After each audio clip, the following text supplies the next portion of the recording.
शिव का एक स्वरूप, भगवान शंकर का एक स्वरूप, एक भरोसा, एक विश्वास, और वो विश्वास हो शिव के प्रति। क्यों? महापुराण की कथा कहती है कि हो सकता है कि परिवार वाले, नातेदार, रिश्तेदार, कुटुंब, कबीला, ये सब हमारा साथ छोड़ दें, पर अंतिम बिंदु तक भी मेरा देव अधिदेव महादेव आपका साथ कभी नहीं छोड़ेगा। वो हमेशा आपका हाथ पकड़ कर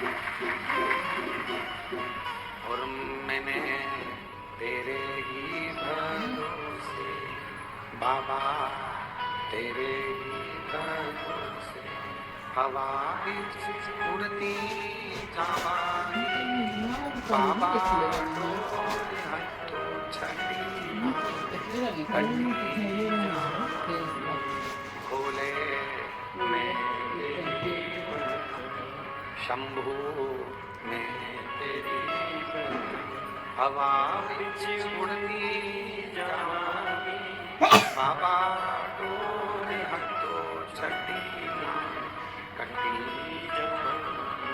भोले में तेरी। एक विश्वास की दृढ़ता में मेरे शिव की प्राप्ति। कितना सुंदर लिंग पुराण में कहा गया कि हम जब एक चावल का दाना भी यदि भगवान शंकर जी को चढ़ा दें, मात्र एक चावल का दाना यदि हम शिव जी को समर्पित करें,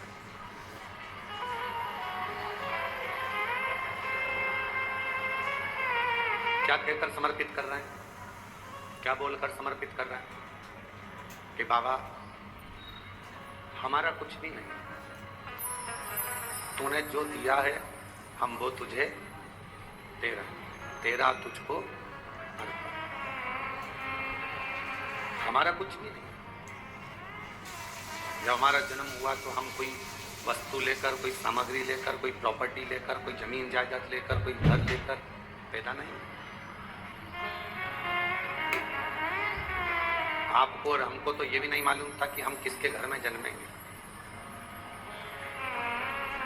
आपको और हमको तो ये भी नहीं मालूम था कि हमारा नाम क्या होगा, घर कहाँ होगा, मोहल्ला कौन सा होगा, शहर कौन सा होगा, जिला कौन सा होगा, प्रदेश कौन सा होगा। आपको और हमको किसी को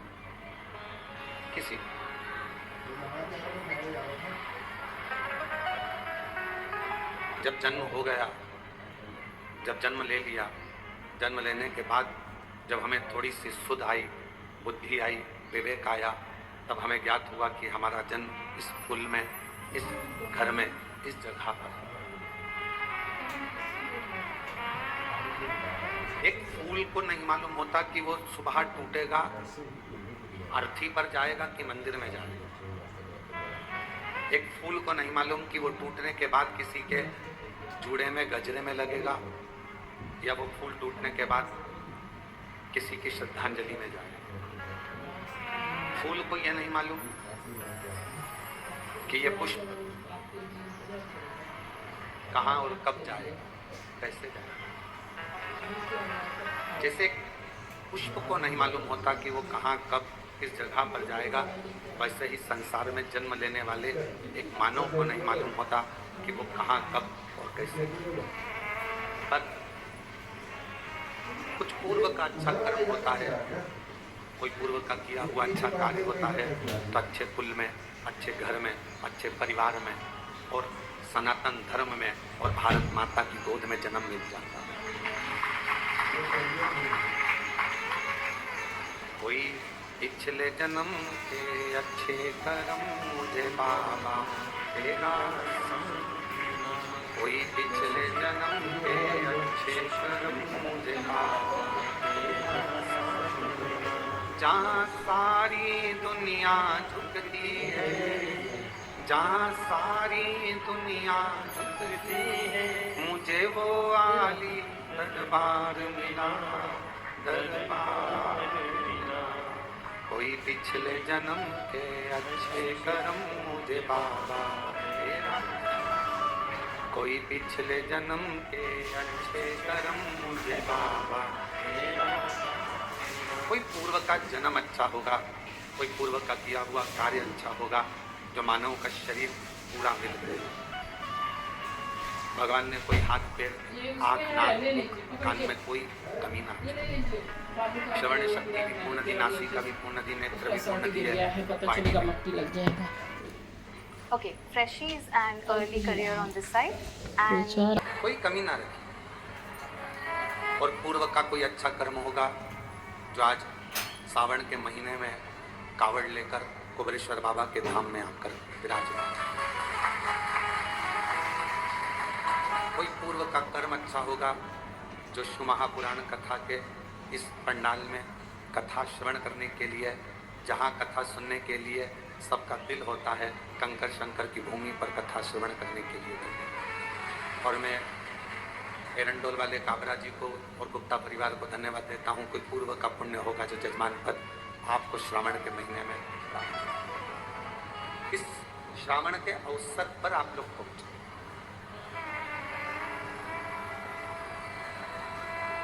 कहते हैं घर के मंदिर में शिव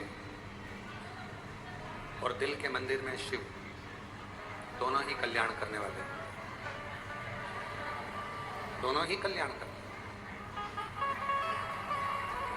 घर के मंदिर में जो शिव है, तुम्हारे घर के मंदिर में जो शिवलिंग है, तुम्हारे घर के मंदिर में जो शिवलिंग विराजमान है, वो भी कल्याण करने वाला होता है। और तुम्हारे दिल में, तुम्हारे हृदय में जो भगवान शंकर विराजमान है, वो भी कल्याण करने वाला है।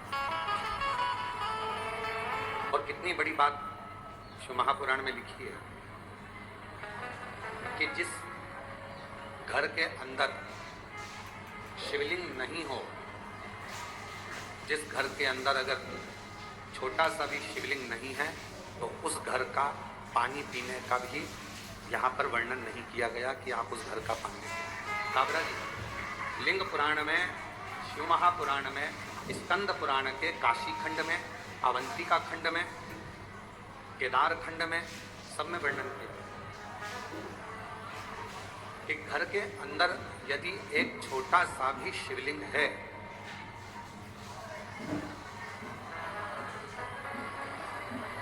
घर के अंदर यदि एक छोटा सा भी शिवलिंग है, छोटा सा, और वो घर फिर किसी का भी हो, अगर छोटा सा शिवलिंग घर के अंदर है, फिर वो घर किसी का भी, उस घर का जल स्वयं गंगा के जल के बराबर।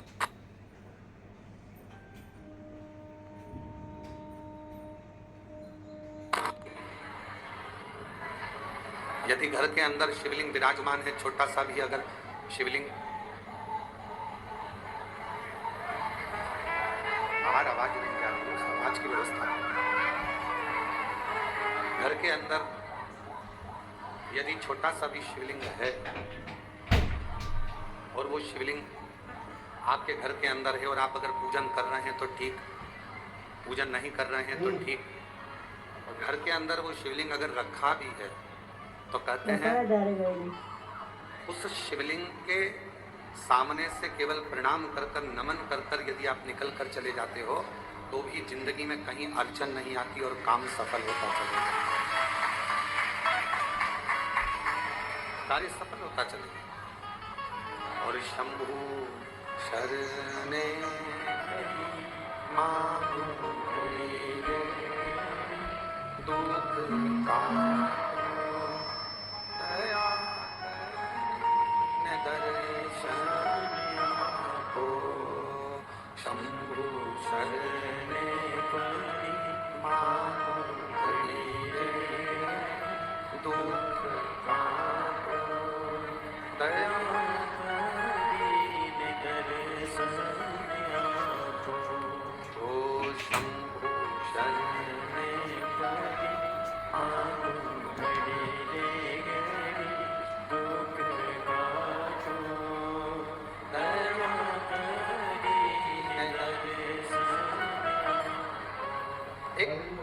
छोटा सा शिवलिंग घर के अंदर है, तो वह हमारे जीवन में सुख ही सुख देता है, वो तकलीफ नहीं देता। पर ना जाने कैसे कैसे लोग आज के ज़माने में कह देते हैं सोशल मीडिया पर आकर कि घर में शिवलिंग मत रखो। और हम आपसे ये भी नहीं कह रहे कि आप हमारा कहना मानो, हम तो आपसे इतना कह रहे हैं कि गीता प्रेस गोरखपुर की स्कंद पुराण लेकर आओ, गीता प्रेस गोरखपुर की लिंग पुराण लेकर आओ, गीता प्रेस गोरखपुर की शिवमहा पुराण लेकर आओ, नर्मदा पुराण लेकर आओ, आप उसका अध्ययन करो। दवा के नाम पे आपको कैसे लूटा जाता है, इसके सारे सबूत मैं आज लेके आया हूँ। ये दोनों मेडिसिन डायबिटीज़ की हैं। इसका प्राइस है 800 रुपीज़ और ये बहुत बिकती है। ये है 200 रुपये की दवाई और ये इतना नहीं बिकती।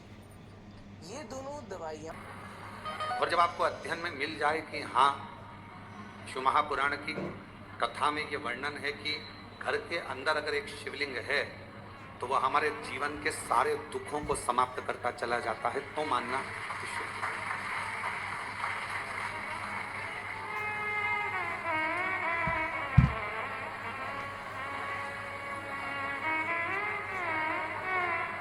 एक एक पुराण के एक एक शब्द का अध्ययन करो, पढ़ो। और नहीं पढ़ सकते तो फिर गुरु की वाणी पर भरोसा करो। अगर आप शिव पुराण को, लिंग पुराण को, नर्मदा पुराण को, स्कंद पुराण को नहीं पढ़ सकते तो फिर आप गुरु की वाणी पर विश्वास करो, गुरु की वाणी पर भरोसा करो। महाराज, अगर मैकेनिक अच्छा होता है तो गाड़ी बार बार काम नहीं निकालती। एक बार गाड़ी को अच्छा करवा लिया तो वो गाड़ी फिर बहुत दिन तक ठीक चलती रहती। ठीक है?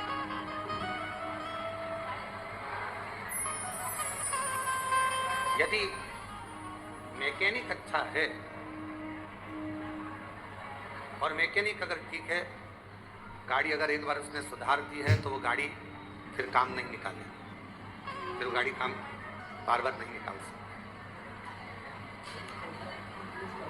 जैसे मैकेनिक अच्छा है तो गाड़ी बार बार काम नहीं निकालती है, गाड़ी बार बार बिगड़ती नहीं है, उसी तरह यदि गुरु अच्छा है तो यह मन बार बार बिगड़ता नहीं है और गलत प्रभाव पड़ता है। एक मैकेनिक की तरह एक गुरु होता है।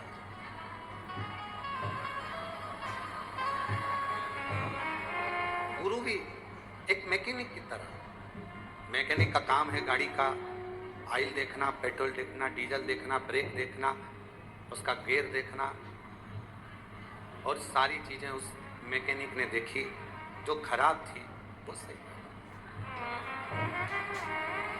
अब मैकेनिक गाड़ी सही करता है तो क्या माइक लेकर चिल्लाता है इसका ब्रेक बेकार हो गया है?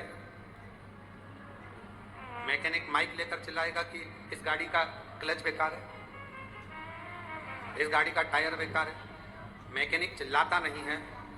मैकेनिक जब गाड़ी सामने सुधरने के लिए आती है और वो गाड़ी जब जो उसमें प्रॉब्लम होती है, जो उसमें खराबी होती है, जो उसमें बेकार होता है, तो मैकेनिक जो खराबी होती है उसको निकालता जाता है, सही करता जाता है, अच्छा करता जाता है, और बाद में पूरा बिल थमा देता। मैंने ये ठीक करा। अगर इसका ऑयल नहीं बदलता, ऑयल पूरा काला हो चुका था, गाड़ी बेकार हो गया था, गियर बेकार हो गया था, इसका टायर बेकार हो गया था, आगे से ये टूट गया था, बस उसने तो केवल बिल तुम्हारे सामने बना, केवल चिल्लाकर नहीं बोला मैकेनिक कि ये खराब। सच्चा गुरु एक अच्छे मैकेनिक की तरह होता है। आपके दोष, आपके अवगुण आपके अंदर कितने भरे हैं वो किसी को नहीं बताएगा, बस देख लेगा कि गाड़ी में गड़बड़ी कितनी है और उसको ठीक कैसे करना है। भजन से, कीर्तन से, स्मरण से, मंत्र जाप से, नाम जाप से कैसे ठीक करना है ये गुरु जानता है।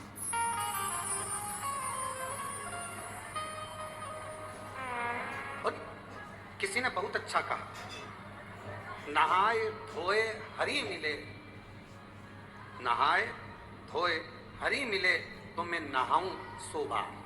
अगर केवल नहाने से भगवान मिलता तो मैं 100 बार नहाता रहता। अगर केवल नहाने से भगवान मिलता तो मछली दिन भर पानी में ही रहती है, उसको भगवान मिलता। मगर नहाए धोए हरि मिले तो मैं नहाऊं 100 बार। हरि तो मिले निर्मल मन से, प्यारे मन का मेल बाहर निकाल परमात्मा। अब कोई कहे कि तुम नहा कर आ रहे हैं, तुम्हें इनको छूना नहीं, ये नहा कर आए हैं, इनका स्पर्श मत करना। भगवान कहते हैं, कितना सुंदर शिव महापुराण के अंदर लिखा है, जरा शास्त्रों का अध्ययन करिएगा। घर में अगर बुजुर्ग माँ बाप हैं, बूढ़े माता पिता हैं, घर में छोटा सा बच्चा गोदी में है, माँ बाप ने अगर गंदगी कर दी है और घर के बहुओं ने बच्चों ने उसकी गंदगी को साफ कर दिया, मंदिर जा रहे थे, गंदगी साफ कर कर भी मंदिर गए ना, तो भी भगवान ये नहीं कहेगा कि तू गंदा आया है। घर के बुजुर्ग बीमार हैं, गंदगी कर दिए हैं, उनका शरीर बेकार हो गया है, उस शरीर को आप हाथ लगा रहे हो, गंदगी साफ कर रहे हो, पूरा घर साफ कर रहे हो, और उसके बाद भी भगवान के मंदिर जा रहे हो, भगवान कभी नहीं कहेगा कि तू गंदा। एक छोटा सा बच्चा माँ की गोद में है, वो बच्चे ने माँ की गोद में गंदगी कर दी, माँ ने उसके बार बार कपड़े बदल दिए, धो दिए, और माँ उसके बाद भी भगवान को जल चढ़ाने जा रही है, तो भगवान कभी नहीं कहेगा कि तुम गंदे हो, भगवान तुम्हारे जल को स्वीकार कर। घर के बुजुर्ग माँ बाप, घर के बुजुर्ग सास ससुर, घर के बुजुर्ग तुम्हारे घर में रहने वाला कोई बूढ़ा व्यक्ति है, दादा दादी हैं, बुजुर्ग हैं, उनकी सेवा कर रहे हो, तुम मंदिर जा रहे हो और तुमने सोचा कि मंदिर से आकर ऐसा करूंगी, या मंदिर जा रहे हो तो मुझे साफ जाना है, तो शिव महापुराण की कथा कहती है, सबसे पहले बाबा को जल चढ़ाने से पहले अगर कोई घर का बुजुर्ग पलंग पर पड़ा है, बीमार है, और उसने गंदगी भी कर दी है ना, तो पहले साफ करो, फिर बाबा का नाम लेकर बड़े प्रेम से बाबा को जल चढ़ाने जाओ, बाबा तो भी स्वीकार करो। माँ बाप से बड़ी दुनिया में कोई पूजन नहीं। किसने कहा कि माता पिता से बड़ी कोई पूजा नहीं? श्री गणेश जी महाराज। पृथ्वी की परिक्रमा करने की बात आई तो श्री गणेश जी महाराज ने अपने माता पिता की परिक्रमा। किसने कहा कि माता पिता से बड़ा कोई जीवन में अतिथि नहीं होता? Hello, where are you right now? I am at my home. Priya, tell me about your family. Sadanand Kartikeya जी ने श्री शैलम पर कार्तिकेय जी रुष्ट होकर चले गए, मल्लिकार्जुन में जाकर बैठ गए श्री शैलम पर, भगवान शिव और पार्वती उनके अतिथि बनकर। कौन कहता है कि पहले देव पूजन करो फिर माता पिता की पूजन करो? नहीं। सुंदर शिव महापुराण के अंतर्गत अशोक सुंदरी का संवाद हम जितनी बार सुनते हैं उतनी बार कम पड़ता है। अशोक सुंदरी सबसे पहले अपने माता पिता, अपने सास ससुर की सेवा में लीन रहती थी, इसके बाद में अन्य कार्य में, अन्य सेवा में, अन्य भजन में जाती। क्यों गुरुजी? घर में छोटा सा बच्चा है, उसने गंदगी कर दी और मुझे जल चढ़ाने जाना था, सवेरे सवेरे बच्चा उठ गया, गंदगी कर दी, मैं नहा धोकर निकली थी और फिर वापस मुझे मंदिर जाना था और मैं जल चढ़ाने के लिए जा रही थी, गंदगी साफ करी, मंदिर नहीं जा पाई क्योंकि आज मैं बच्चे की गंदगी साफ करी तो मंदिर नहीं पहुंच पाई। शास्त्र कह रहा है माँ को बच्चे गोद में है और चाहे गोद में गंदगी कर दे और माँ उसको साफ कर कर बच्चे को वापस सुलाकर बड़े प्रेम के साथ अगर मंदिर जाती है तो भी शिव स्वीकार कर लेता है। उसको शंकर कहते हैं, उसको शिव कहते हैं। नहाए धोए हरि मिले तो मैं नहाऊं 100 बार। अगर केवल नहाने से भगवान मिलता तो दुनिया में कई लोग ऐसे होंगे जो एक साथ नीचे बैठ जाएंगे, इनसे कहेंगे लाओ एक घड़ा पानी डालो, एक घड़ा पानी डालो, एक घड़ा पानी डालो, एक घड़ा पानी डालो, और 100-200 बार नहा लेंगे और मालूम पड़े हरि मिले।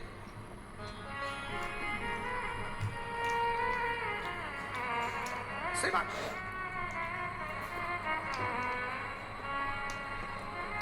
आप सब कुबरेश्वर धाम पर आए हो, कंकर शंकर की भूमि से ऑनलाइन शिव महापुराण की कथा श्रवण कर रहे हो।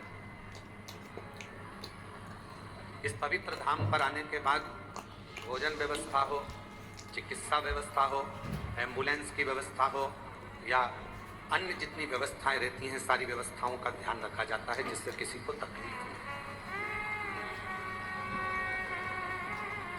मेरा भोले बाबा, मेरा शंकर भगवान फिर निवेदन करें तुम्हारे निर्मल मन को, तुम्हारे विश्वास को देखता। फिर कहेंगे पूजन तुम कितनी देर की कर रहे हो उससे कोई मतलब नहीं, पर भरोसा कितना कर रहे हो वो। जल लेकर आए हो तुम, जब सीवन नदी का जल सीहोर से माँ कावड़ में माँ सीवन का जल लेकर जब तुम चलो और तुम्हारे कंधे पर जब वो कावड़ का जल तुम्हारे कंधे पर आए, उस समय पर तुम इतना याद रखना कि तुम माँ सीवन का जल लेकर नहीं जा रहे हो, तुम भागीरथ बनकर गंगा जी को कावड़ को सिर पर लगकर ले गए। तुम भागीरथ बन गए, तुम गंगा को लेकर जा रहे हो अपने शिव के।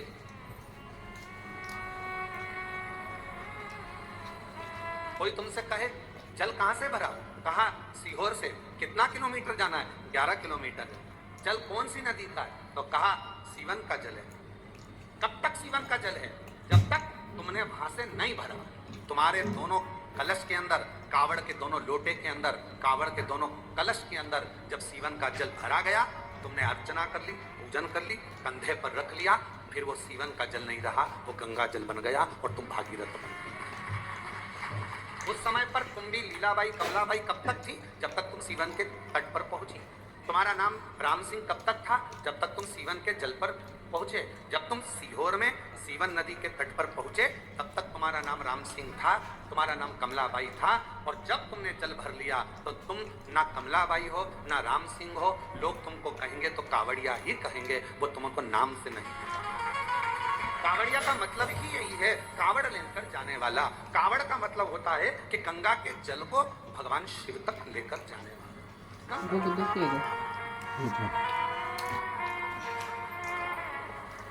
वो सीवन का जल, माँ सीवन नदी का जल, सीहोर का जल कब तक जल है, जब तक वो सीवन के तट पर है। तुमने कलश में भरा, तुमने कंधे पर उठाया, बाबा का नाम लिया, कंधे पर लेकर चले, कंधे पर रखते ही वो जल गंगा का जल हो गया। और तुम ना कमलेश, ना बिमला, ना राम सिंह, ना ढोलू सिंह, कुछ नहीं, तुम तो केवल कावड़िया भागीरथ हो गए और भगवान शिव के दरवाजे पर जा रहे। अब यहाँ किसी का नाम नहीं,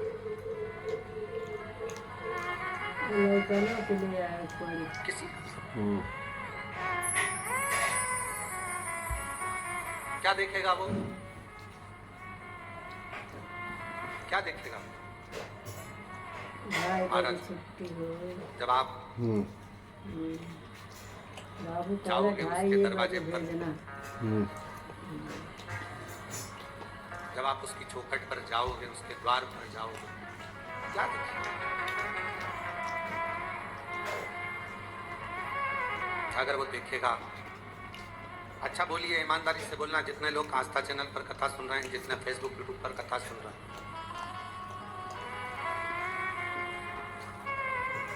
और जहां आप लोग पंडाल में बैठकर भी कथा सुन रहे हैं, वो भी जरा सावधानी से बोलें। भगवान की डायरी में तुम्हारा नाम लिखा है क्या, राम सिंह केरावत, औरंगाबाद से। भगवान कहेगा कि औरंगाबाद से राम सिंह कौन आया है, नाम लिया जाएगा वहां पर, जम के बोलो नहीं। वहां नगर पालिका की डायरी में तुम्हारा नाम होगा, आधार कार्ड की डायरी में तुम्हारा नाम होगा, यहाँ पृथ्वी पर तुम्हारा नाम होगा। वहां तो केवल डायरी खुलेगी और उस डायरी में केवल जो जीव आत्मा भेजी गई है, उस जीव आत्मा, जैसे हर मोबाइल में एक छोटा सा कोड, एक छोटा सा कुछ डला होता है, जिससे मालूम पड़ जाता है कि मोबाइल कहाँ पर। तुम कोई सी भी सिम फंसाओ, तुम्हारा मोबाइल कहाँ है, उसने सिम निकाल ली तो भी मोबाइल मालूम पड़ जाएगा कि मोबाइल कहाँ पर है। परमात्मा के दरवाजे पर तुम्हारा मोबाइल का नंबर, अर्थात तुम्हारा नंबर नहीं चलेगा, तुम्हारा पुण्य कितना है वो देखा जाएगा। ये जीवात्मा आई है, इसका पुण्य कितना है। क्या कहते हैं, ट्रेन में सफर करने वाले को यात्री, फ्लाइट में सफर करने वाले को यात्री, बस में सफर करने वाले को यात्री, उसी तरह भगवान के दरवाजे पर जाने वाले को क्या कहते हैं, भक्त। और गंगा का जल कंधे पर रखकर किसी भी नदी का जल लेकर शिवालय तक सावन के महीने में जाने वाले को कावड़िया कहते हैं, क्योंकि उसकी लेखनी में वही लिखा है, उसकी लेखनी में वही।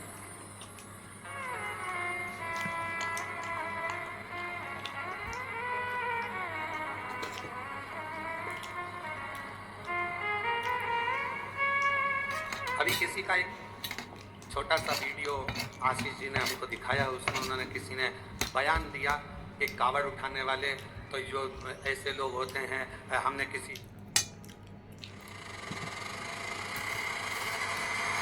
बाल आ गए कैसे? पैसे वालों को कावड़ उठाते नहीं देखा, उसको गरीब लोग कावड़ उठाते हैं। उसको मेरा जवाब है, जिसने ये बोला उससे कहना है कि जितने कावड़ उठाकर लेकर जा रहे हैं उसके घर में तेरे जैसे तो नौकर पड़े हैं।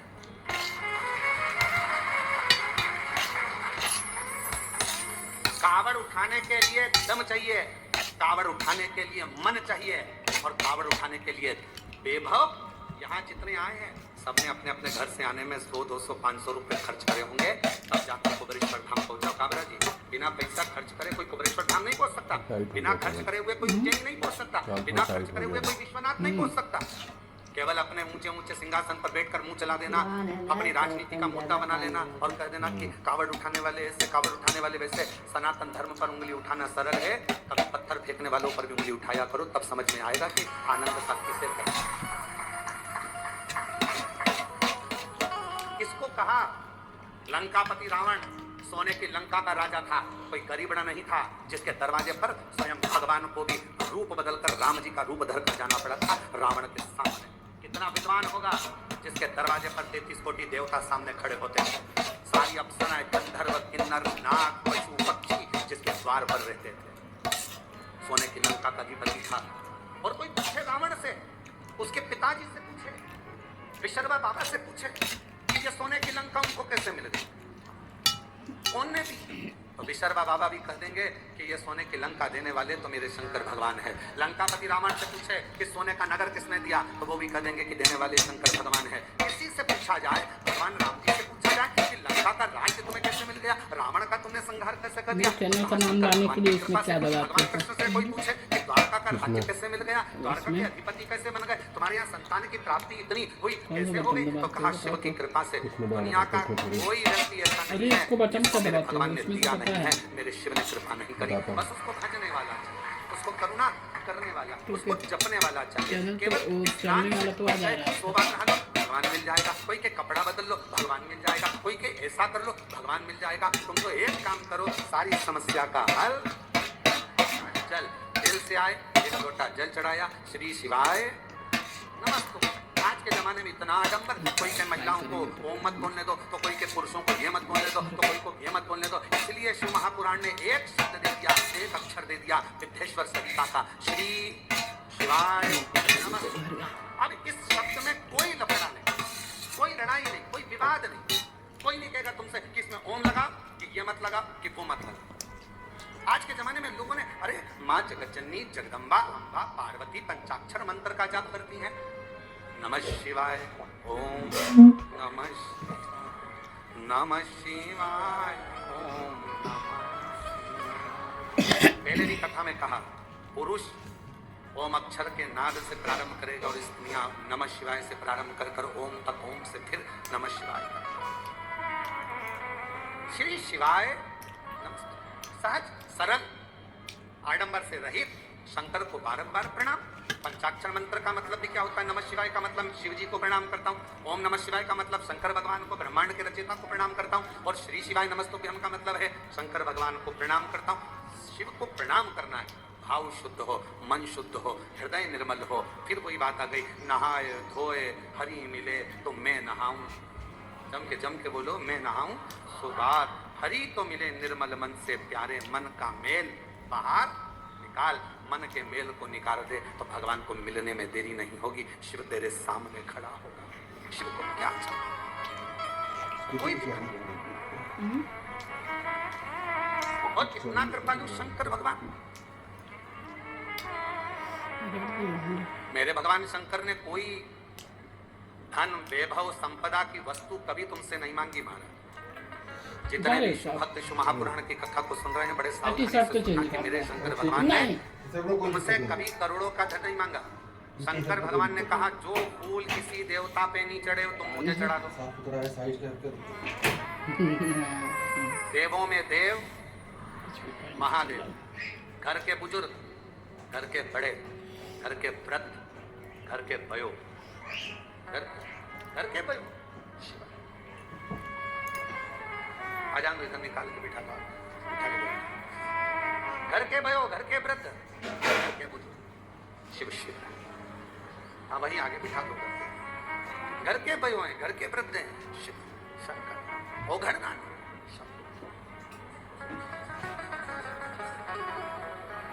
जो पुष्प, जो फूल कोई देवता स्वीकार ना करे वो मुझे दे दीजिए। और कितनी सुंदर बात कही, सबको अंबर पीतांबर वैभव चाहिए। शिव जी कहते हैं खाली दादी कोई देवता ऐसा नहीं होगा जिसको शमशान की राख चाहिए। एक काम करो, वो राख किसी काम की नहीं है, मुझे चाहिए। वो राख मुझे दे दो, वो शमशान की भस्म मुझे ला कर दो, धतूरा मुझे दो। एक मंदार का फूल, एक शमी का पत्र, जो मंदार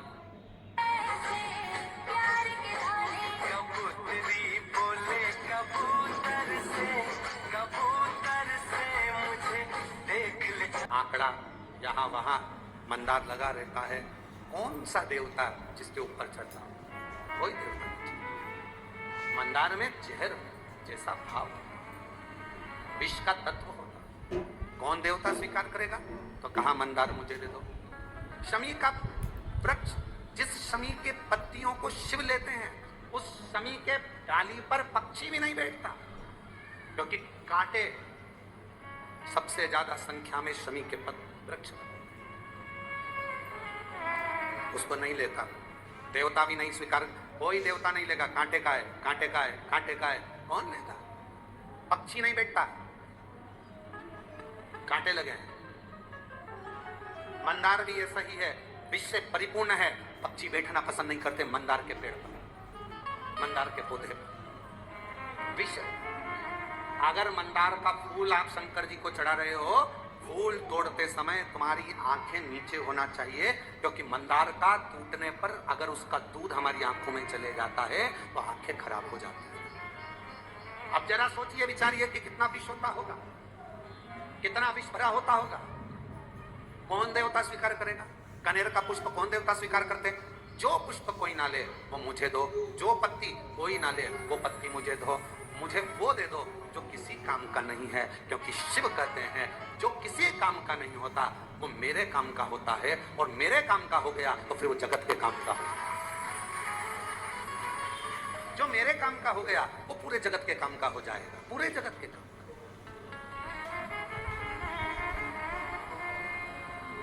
खबरा जी, अभी गुप्ता जी भी बैठे हैं, ध्यान दें।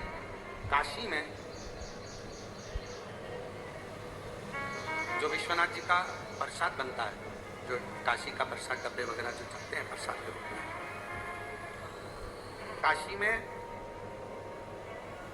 जितनी बेलपत्र चढ़ती है, जितनी बेलपत्र, उस बेलपत्र को पीसकर सुखाकर उस बेलपत्र का ही प्रसाद वितरण किया जाता। अभी काशी में एक नई बात आनंद की है, और पूरे काशीवासियों को मैं उसके लिए धन्यवाद देता हूँ कि बेलपत्र का सदुपयोग प्रारंभ आपने करवाया। और मैं सबको बताना चाहूँगा, हमारी उज्जैनी में अवंतिकापुरी में जो पुष्प अवंतिका नाथ को, मेरे महाकाल बाबा को चढ़ते हैं, जो बेलपत्र मेरे महाकाल बाबा को चढ़ती है, वो सारी बेलपत्र पुष्प जाते हैं और उससे गुलाल, उससे अगरबत्ती, धूप बत्ती और अन्य सामग्रियाँ, हवन सामग्रियाँ ऐसी निर्मित होती है जो संपूर्ण जगत का कल्याण कर रही है। संपूर्ण जगत। यहाँ पर आते हैं लोग कुबरेश्वर धाम पे, हमसे पूछते गुरुजी हम यहाँ आए हैं, हम यहाँ से क्या प्रसाद लेकर जाएं? हम उनको कहते हैं आप कंकर शंकर लेकर जा रही हो ना, अगर आपके पास में बेलपत्र है, चढ़ाई है, उठा कर ले जाओ। किसी ने बेलपत्र पूजन कर चढ़ाई है, तुम्हें रोड पर यहाँ पूरे ग्राउंड में कहीं बेलपत्र अगर पड़ी हुई मिल रही है, उसको उठा लो। अगर यहाँ 2 दिन ठहरे हो, सुखा लो, नहीं सुखा सकते संभाल के रख लो। घर जाना, सबसे पहले प्रसाद में वही बेलपत्र का पत्ता तोड़ तोड़ कर देना, फिर बाबा देखो कैसी कृपा। कोई पूछे तुम कुबरेश्वर बाबा के धाम गई थी, वहां से क्या लेकर आई? तो बेलपत्र लाई हूँ। रुद्राक्ष लाई हूं और कुबेरेश्वर धाम का कंकर शंकर। बस मैं रुद्राक्ष खाली स्वयं के लिए लाई हूं, परिवार के लिए लाई हूं।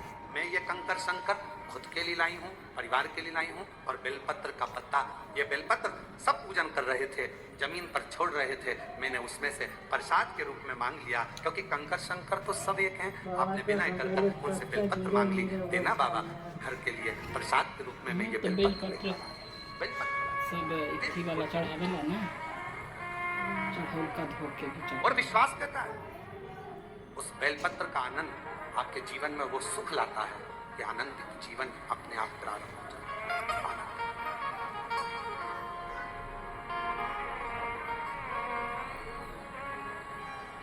हम इस प्रांगण में भी ज्यादा नहीं निकलते, क्यों? आप लोग चरण छूने का प्रयास करते हो और हम हमेशा एक ही बात करते हैं कि चरण हमारे नहीं, देवाधिदेव महादेव ये कंकर शंकर की भूमि है। यहाँ शंकर के चरण पकड़ो, बाकी के किसी के चरण मत पकड़ो। यहाँ शिव के हम नहीं निकलते। जब भी कोई कार्य देखने के लिए बाहर निकलते हैं और कोई कहता है गुरु जी कृपा, हम उनसे कहते थे वो नीचे बेलपत्र पड़ी, उठाओ तेरा, लाओ ले जाओ, बाबा सब करूँगा। बेलपत्र से बड़ा क्या कुबेरेश्वर धाम आए हो तो 3 चीजों का स्मरण रखना। पहले नंबर पर रुद्राक्ष। अगर आपके घर में भी रेगुलर मेडिसिन आती हैं तो ये वीडियो 1 सेकंड। यहाँ का रुद्राक्ष ना बेचा जाता है ना किसी को दिया जाता है। यहाँ का रुद्राक्ष तो झोली पसार कर, हाथ फैलाकर बाबा के दरवाजे से मांग कर लेकर जाओ, कहकर जाओ बहुत तकलीफ में हूँ, मुझे विश्वास है तू मेरी झोली भर देगा, मैं वापिस आऊंगी, मैं तुझे लेकर जा रही हूँ। बहुत बीमार है घर में, उसके लिए तू चल, उसके रोग उसका दुख मिटा देना। कुबेरेश्वर बाबा तेरे भरोसे पर आई हूँ। मैं नहीं जानती कि मैंने कुछ पुण्य करा कि नहीं करा, पर एक पुण्य जरूर करा कि आज तेरे धाम से मैं तुझे अपने घर तक लेकर जा रही हूँ। आए हो यहाँ का रुद्राक्ष, कंकर शंकर पूजन करी, 4 कंकर छोड़कर 1 कंकर लेकर चले गए। बाबा तू मेरे साथ चल, जिस दिन कार्य पूर्ण हो वापिस लेकर आ जाऊंगी। एक पत्र आया,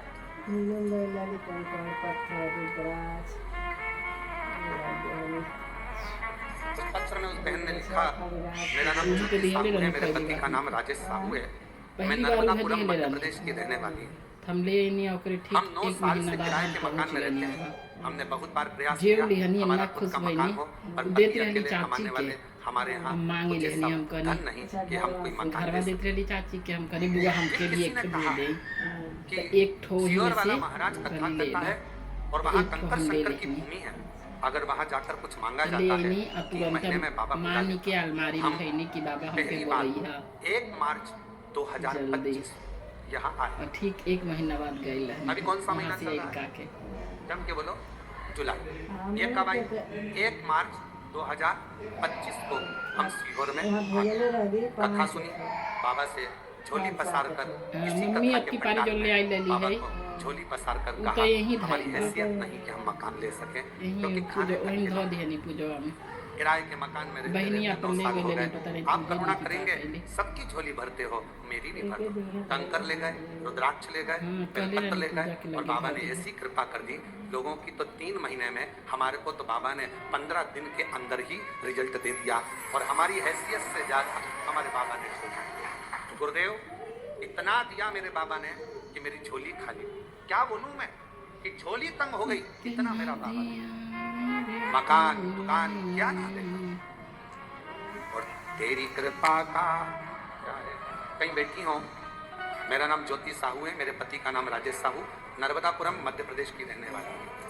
तेरी कृपा का क्या है भरोसा, कब किस पर हो जाए जरा पर कर दो जरा पर कर दो, जिस पर भी हो गई तेरी करुणा कृपा। जिनका पत्र है वो पीछे से आना, जिनका भी पत्र है आगे से कोई नहीं आएगा, जिनके भी पत्र पढ़ेंगे वो पीछे से आए, पीछे वाले रास्ते।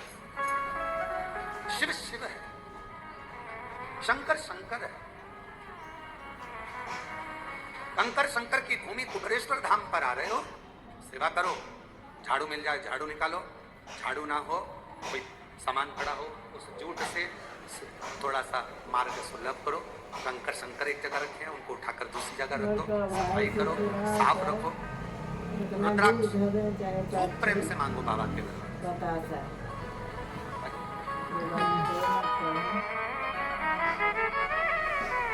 पहली बार एक खेलने से अपने नहीं जाएंगे, बाकी कौन ना हो खूब चले की बात रहे जाएंगे ना तो वो दे देते हैं।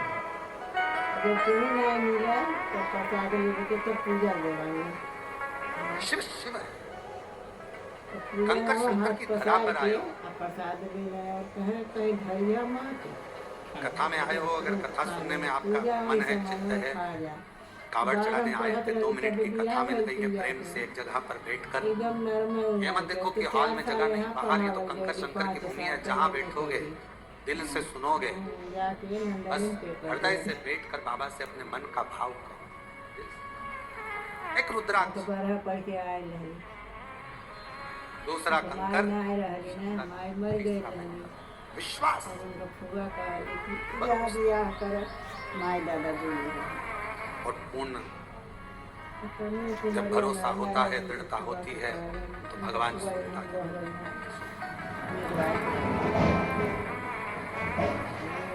आप किसके आश्रित होकर आ रहे हैं? आप किसके भरोसे जा रहे हैं? आप देवादित्य महादेव के आश्रित होकर शंकर भगवान का भजन कर रहे हैं। गंगा का जल, माँ सीवन का जल लिया, गंगा का जल भाव रखकर, कावड़ को सिर पर रखकर, कंधे पर रखकर शिव नाम लेते लेते श्री शिवाय नमस्तुभ्यम बोल बम बोलते बोलते शिव के दरवाजे तक देने वाला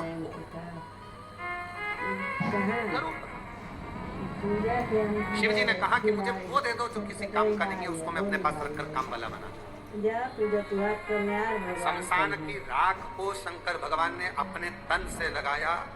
आज वो शमशान की राख भी लोग अपनी तिजोरी में रखते हैं संभाल कर, अगर मंदिर से मिल जाती है तो।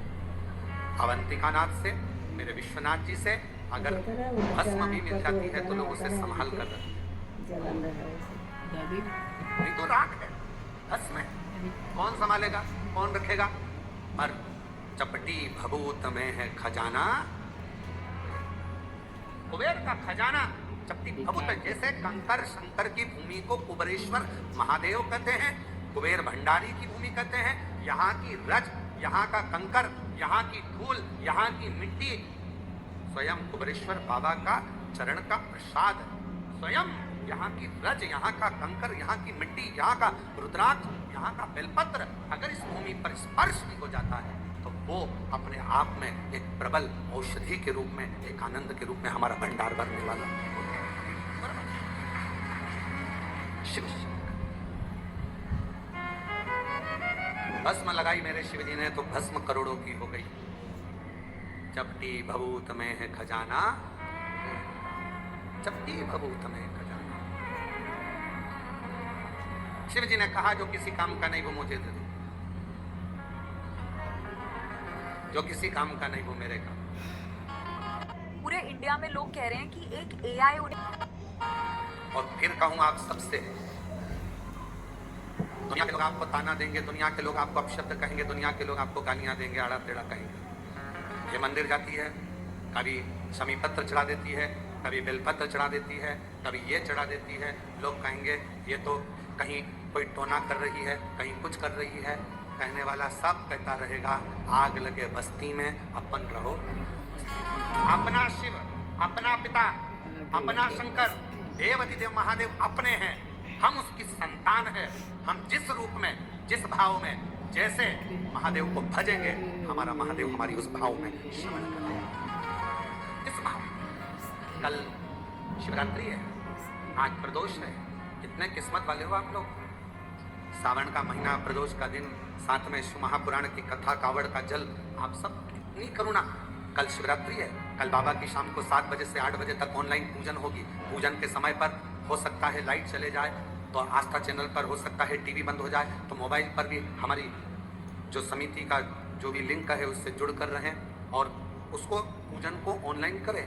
मान लो ऑनलाइन करने में भी आगे पीछे हो जाओ, टेंशन मत लेना, बाबा का भजन करना, दिल से बाबा को भजते रहना, श्री शिवाय नमस्तुभ्यम कहते रहना और बाबा को निमंत्रण देते रहना। बाबा तुम्हारा कल्याण करेंगे। पूरा विश्व, पूरा देश नहीं विदेश में भी लोग कल का इंतजार कर रहे हैं। सावन की शिवरात्रि का इंतजार पूरी दुनिया करती है।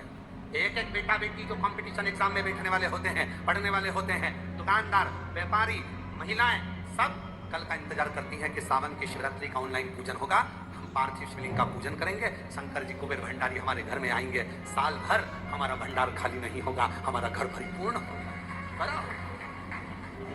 इंतजार आप और हम सब जो घर पर नहीं है, जो यहाँ है, वो यहाँ पूजन करें। शाम को 7 बजे आप और हम इसी हाल से बड़े आनंद के साथ में पार्थिव लिंग का पूजन बाबा को ऑनलाइन पूरी दुनिया के साथ में, पूरे विश्व के साथ करें। हृदय से पुकारना उसको, हृदय से। और आखिरी में जब पूरी पूजन हो जाए, पंडित जी विसर्जन का मंत्र बोल दें, और अगर मंत्र ना भी लाइव में आ पाए, आखिरी में पूजन होने के बाद विसर्जन का भाव रखते हुए बाबा से झोली पसार कर कह देना, बाबा कुबेर भंडारी खूब भंडार भरना, रिद्धि सिद्धि के साथ पूरे परिवार के साथ हमारे घर में सदा विराजमान रहना, करुणा करना। हम भले आपको विसर्जन कर दें, पर आपकी कृपा हम पर जीवन पर्यंत रखना। ऐसी करुणा, ऐसी करुणा। शिव जी ने कहा कि जो किसी काम का नहीं वो मुझे दिया जाए। किस काम? पर मेरे भगवान शंकर तुम्हारे पूर्व जन्म का भजन का बल देखते हैं, पूर्व जन्म का तुम्हारा संस्कार देखते हैं। नीचे के लोग तुम्हारा नाम देखेंगे, डिग्री देखेंगे, आईडी कार्ड देखेंगे, ऊपर वाला पुण्य देखे।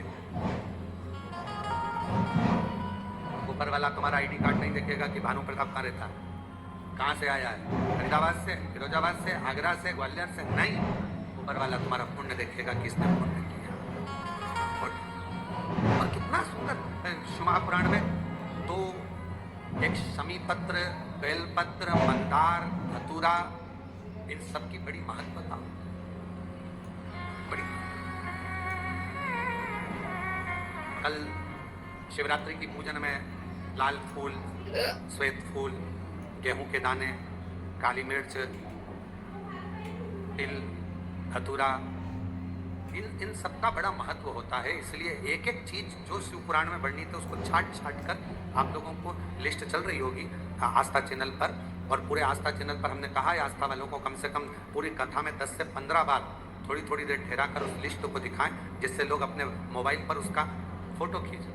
अगर मोबाइल से सभी से कहेंगे कि वो जब लिस्ट दिखाई जाए पूजन सामग्री की, तो आप अपने मोबाइल से फोटो खींचें, और जितने आपके मोबाइल में ग्रुप जुड़े हुए हैं व्हाट्सएप पर, सबको फोटो खींचा हुआ और लिखकर डाल दो कि कल शाम को 7 बजे से 8 बजे तक ऑनलाइन शिव जी का अभिषेक शिवरात्रि के पावन अवसर पर, और उसके पूजन की लिस्ट ये है। साथ में आप अपना नाम भी डाल दो कि मेरी तरफ से श्री शिवाय नमस्तुभ्यम, और आप सब इसको आगे बढ़ाते रहे। ये शिव तत्व,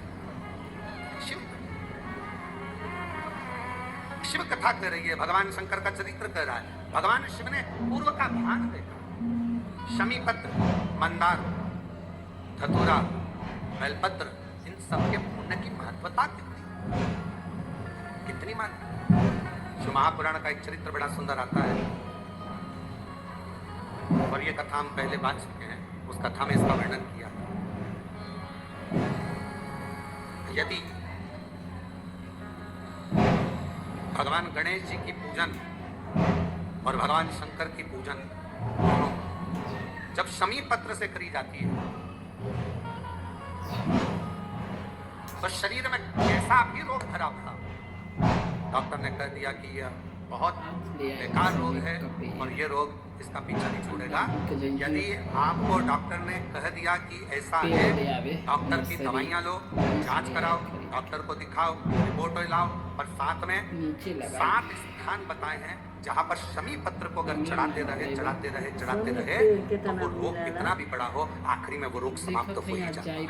7 स्थान बताओ शमी पत्र। अब शमी पत्र के 7 स्थान तो बताएं, पर शमी पत्र की इतनी महत्वता क्यों है, मंदार की इतनी महत्वता क्यों है, गणेश जी की पूजन में, शिव जी की पूजन में इतनी महत्वता क्यों है? 7 स्थान पर शमी पत्र का वर्णन किया गया। शिव महापुराण के वो 7 स्थान शिवलिंग के आप लोग देखेंगे, दर्शन करेंगे। ये मानकर चलिए ये जलाधारी है, ये जहाँ से जल बहता है वो स्थान, ये शिवलिंग है। समझ में आ रहा है सबको? ये शिवलिंग, ये जलाधारी, ये जल बहता है वो स्थान, बीच में अशोक सुंदरी का स्थान, गणेश जी कार्तिकेय जी का स्थान, माँ जगत जननी का हस्तकमल, शिवलिंग, ऊपर जलाधारी में जया, विषहरा, श्यामली बारी, बहुतली, 7 स्थान बताए। पहला स्थान अशोक सुंदरी का स्थान, द्वितीय स्थान भगवान श्री गणेश जी महाराज का स्थान, जहाँ गणेश जी का स्थान है सीधे भाग में, तृतीय स्थान माँ पार्वती जी का हस्तकमल, चतुर्थ स्थान भगवान शंकर का शिवलिंग, चौथा स्थान, 5वां स्थान नंदी का उठा हुआ चरण, जो नंदी का पांव उठा हुआ रहता है एक आगे वाला, 5वां स्थान, और 2 शमी पत्र भगवान शंकर के सम्मुख में से अपनी कामना कर 3 बार पंचाक्षर मंत्र का या श्री शिवाय नमस्तुभ्यं का स्मरण कर वो शमी पत्र भगवान शंकर के शिवलिंग पर फिर समर्पित कर दिया। अगर ये 7 शमी पत्र समर्पित कर एक बेलपत्र शिव जी को समर्पित करा जाता है तो धीरे धीरे कैसा भी बड़े से बड़ा रोग हो वो धीरे धीरे घटना प्रारंभ हो जाता है। शमी पत्र की महत्वता, पूजन में वर्णन, शमी की इतनी महत्वता क्यों है तो शिव महापुराण में यह भी वर्णन किया गया। औरव मुनि के, औरव ऋषि के कोई संतान नहीं थी, और औरव ऋषि की कोई संतान नहीं थी, बड़े दुखी थे। उनकी धर्मपत्नी ने एक दिन औरव ऋषि से पूछा कि संतान की प्राप्ति के लिए क्या करा जाए। औरव ऋषि ने कहा कि शिव के अलावा कौन, तो शंकर की आराधना करी। उनकी धर्मपत्नी ने और औरव ऋषि, और शिव आराधना का फल ये मिला। धर्मपत्नी प्रदोष काल आता था, शाम के समय भगवान शंकर की आराधना में डूब जाती थी, और औरव ऋषि भी शाम के समय शिव की आराधना करते शाम के समय। और नमः शिवाय, ओम नमः शिवाय, नमः शिवाय। Angel One app is built for traders. Shri शिवाय नमस्तुभ्यं, श्री शिवाय नमस्तुभ्यं। स्मरण में लगे हैं औरव ऋषि। उनकी धर्मपत्नी भी शाम के समय भगवान शंकर का भजन करती, बाबा से प्रार्थना करी। रोज शाम के समय पर भगवान शंकर की आराधना करते, पूजन करते, स्मरण करते। शिव जी ने कृपा कर उसका गर्भ ठेर गया। गर्भ ठेरने के बाद एक लड़की ने, कन्या ने जन्म लिया। कन्या ने शाम के समय जन्म लिया, इसलिए औरव ऋषि ने और उनकी पत्नी ने उसका नाम शमी रख दिया। क्या नाम रखा? शमी। कन्या का जन्म हुआ। औरव ऋषि की यहाँ बड़ी बधाइयां बजी, खूब उत्सव मना। समय आया जब औरव ऋषि के यहाँ पर कन्या का जन्म हो गया। कुछ समय ही आनंद के साथ में एक ऋषि और हुए जिनका नाम था धौम्य ऋषि, और धौम्य ऋषि के यहाँ भी एक बेटे का जन्म हुआ जिसका नाम मंदार रखा। क्या नाम रखा? एक कन्या जो औरव ऋषि के यहाँ जन्मी उसका नाम शमी था। धौम्य ऋषि के यहाँ जो बालक जन्मा उसका नाम, जम के बोलो सब लोग, मंदार। अब जब ये मंदार जानते हो ना, फूल होता ना मंदार का, आंकड़े का फूल होता है। कई लोग हमसे कहते हैं, आप कहते हो संतान प्राप्ति के लिए आंकड़े की जड़ का, सफेद आंकड़े की जड़ का प्रयोग करो, मंदार की जड़ का प्रयोग करो। उसका कितना महत्व है जरा देखो तो शास्त्रों।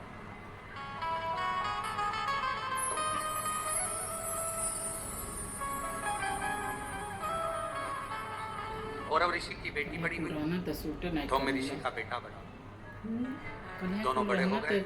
उनका विवाह दोनों ने पक्का कर दिया, औरव ऋषि और धौम्य ऋषि। शमी और मंदार की शादी हो। छोटे थे, पहले के समय में छोटी अवस्था में विवाह हो जाता था। आज के समय में तो अवस्था हो जाती है छोटा, समझ में ही नहीं आता कब विवाह करना। पहले लोगों ने विचार करा, पढ़ाओ पढ़ाओ पढ़ाओ पढ़ाओ पढ़ाओ, मना नहीं। फिर नौकरी नौकरी, धंधा पानी, नौकरी नौकरी करते करते कब 30-35 साल के हो गए, विवाह का ध्यान नहीं रहा। फिर बाद में लड़का दिख रहा है, लड़की दिख रहा है, विवाह पक्का ना हो पा रहा। फिर ना जाने कहां कहां जाकर महाराज जी हमारी पत्रिका देखो, महाराज जी हाथ देखकर बताओ, महाराज जी कुछ बताओ, शादी हो जाए, ब्याह हो जाए, जल्दी से ब्याह हो जाए, शादी हो जाए, ऐसा कोई उपाय बताओ, कोई ऐसा काम करो। अरे भाई जब विवाह का उम्र था, पढ़ो, मना नहीं, खूब विद्याध्ययन कराओ, मना नहीं, काम धंधे से भी लगो, मना नहीं, बिजनेस करो, नौकरी करो, सब करो, पर शादी जैसे एक उम्र होती है कि मिलिट्री में, आर्मी में इतनी उम्र के व्यक्ति को दिया जाएगा, उसके बाद लेते हैं क्या उसको? जम के तो बोलो जरा। नहीं, मिलिट्री की उम्र है, कमाने की उम्र है, माता की गोद में बैठने की उम्र है, हर चीज की उम्र है, उसी तरह विवाह की भी एक उम्र है, शादी भी समय पर करिए।